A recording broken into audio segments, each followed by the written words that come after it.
Now it's time to talk about the unloved.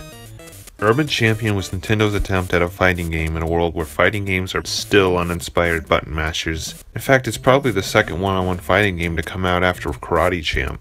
So, Urban Champion tells the story of a guy who finds his clone and must kill him before he kills you. Or maybe it's just a similar looking guy in green.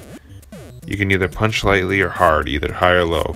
If you hit lightly, you'll be pushed back a little. If hard, you'll go tumbling back far.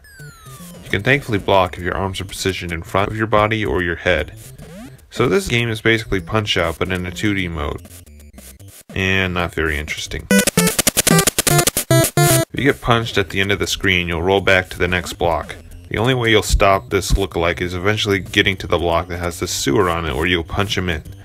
Afterwards, this lady living in the building above you will then drop confetti on you in celebration. Then you'll move on to the next block where there's yet another clone or lookalike to fight.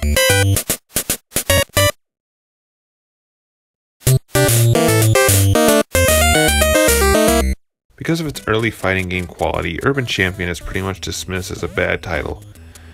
I wouldn't say it's super bad, I mean it's still a lousy time. However, there's one thing I can appreciate, it's the humor this game has.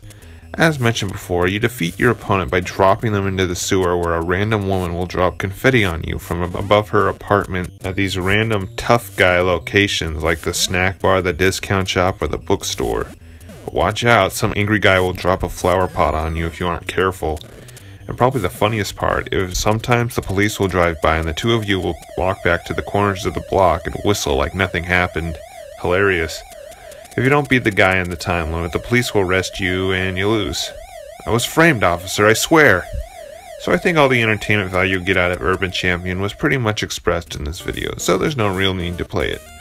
Now you think an early title like this, Nintendo would completely forget about it. However, in 2011, Nintendo teamed up with a company called Artica, who created something called their 3D Classic series, which took some of their NES games and made the sprites 3D, one of them being Urban Champion. Well, other than the kinda cool camera angles, it's just the same lame game released 30 years ago. So Urban Champion, it's more fun to make fun of than actually play it. Enough said.